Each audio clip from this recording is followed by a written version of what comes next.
Hello there, learners! I'm your teacher in English 5. Today, we are in Quarter 4, Module 1, Lesson 1, Analyzing how Visual Elements contribute to the meaning of text. At the end of this module, you should be able to analyze how visual elements contribute to the meaning of text. Define visual element. Categorize images as lines, colors, symbols, gaze, and framing. Interpret the meaning suggested in visual media through the visual elements. Are you ready, class, for a new lesson? That's great! But before we go over with our lesson, let us do the following. Direction. Read the following sentences and identify what is being asked. Choose your answer from the box. The choices are symbol, framing, gaze, color, line. 1. It is the most basic visual element. It is the foundation of all drawings and can be used in many ways. If you answered line, correct. 2. Visual element that has the strongest effect on our emotions.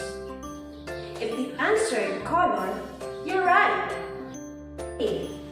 It is a representation of concepts or ideas.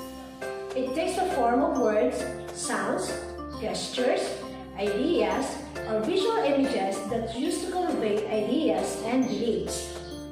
If you answered symbol, good job! 4.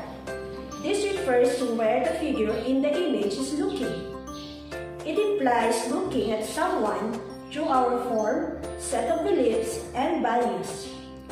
If you answered gaze, very good! 5.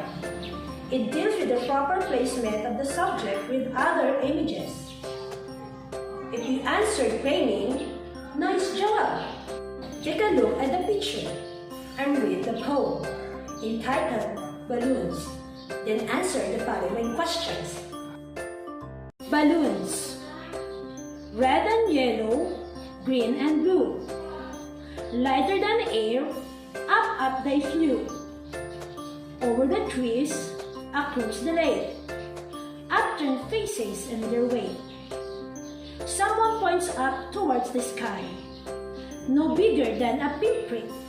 They sail so high. Let's answer the following questions. 1. What are the main images in the poem? Correct. Balloons, mountains, lake, trees, sky. 2. What are the colors of balloon? That's right. Red, yellow, green, blue. 3. Which image does the picture emphasize? You're right. Balloons. 4. What do you think will happen to the balloon? That's correct. It will burst after an hour. And number 5. How does the picture contribute to the meaning, tone, or beauty of the poem?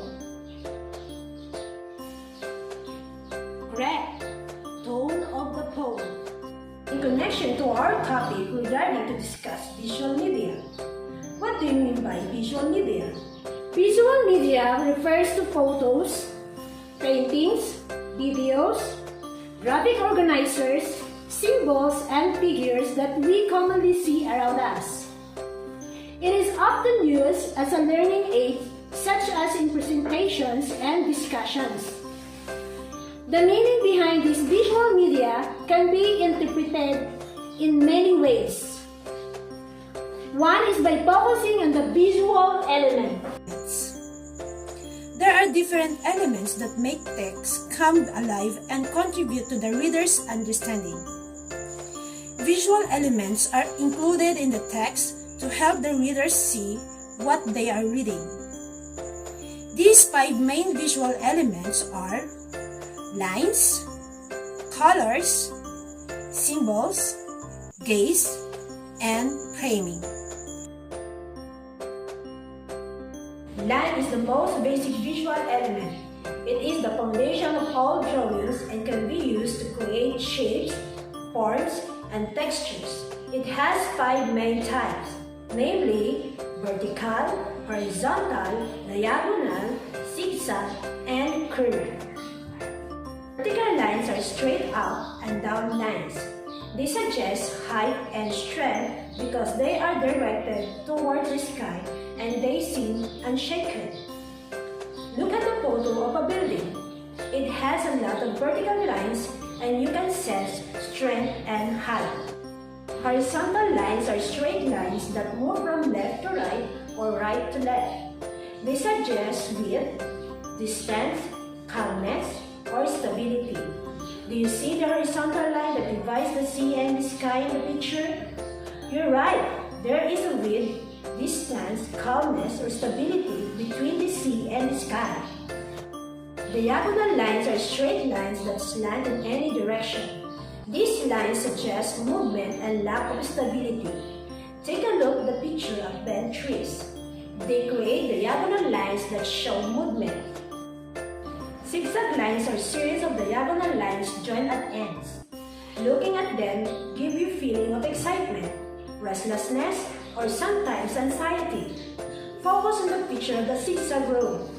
Some people, especially those who are adventurous, may sense the feeling of excitement. Curved lines are lines that bend and change directions gradually. They can be wavy or spiral that suggest comfort and ease. Look at the picture of a rainbow. It suggests comfort and ease. Color is the visual element that has the strongest effect on our emotions. We use color to create the mood or atmosphere of an artwork. We have a lot of colors and each of them have certain meaning. Red described as color of love, passion, adventure, fire, blood, warmth, anger, violence, and warfare. Yellow is a color of happiness, optimism, creativity, and sunshine that gives bright and easy feeling.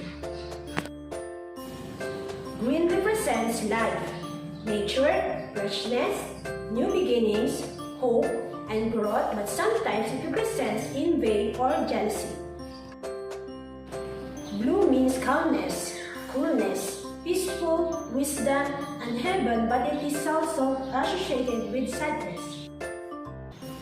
Purple means creativity and imagination, but sometimes it is also used as color of mourning and grief. Black and white are neutrals. Black represents power, elegance, and formality, while white is associated with purity and cleanliness.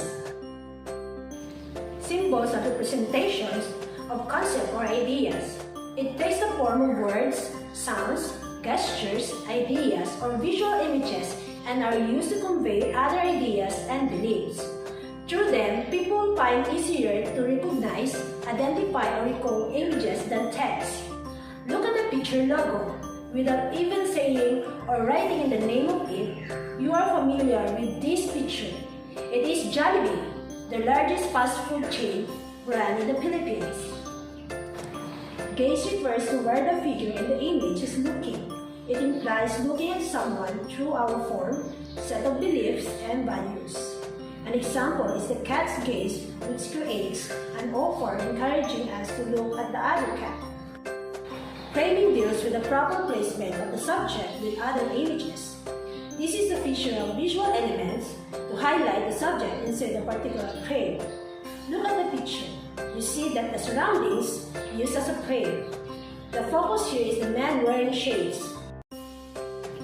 The power of visuals give us attention, retention, engagement, clarity, and comprehension. Remember, visual media refers to photos, paintings, videos, graphic organizers, symbols, and figures that we commonly see around us. One is by focusing on the visual elements.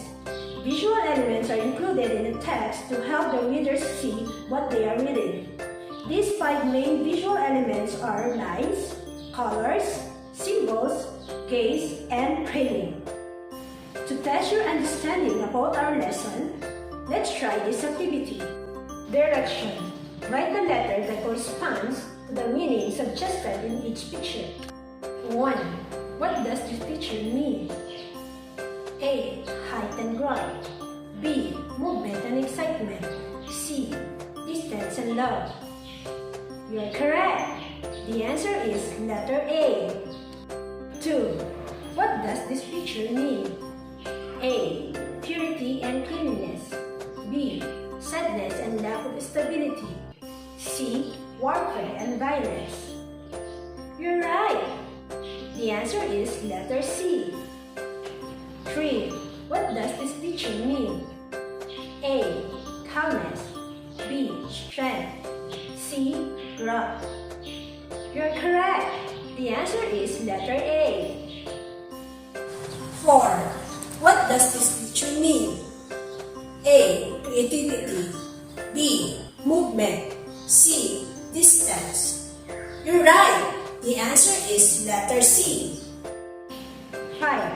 What does this picture mean? A. Excitement and movement. B. Happiness and new beginnings. C. Mourning and grief. You're correct. The answer is letter B. I hope you learned much from our lesson today. Good day and goodbye!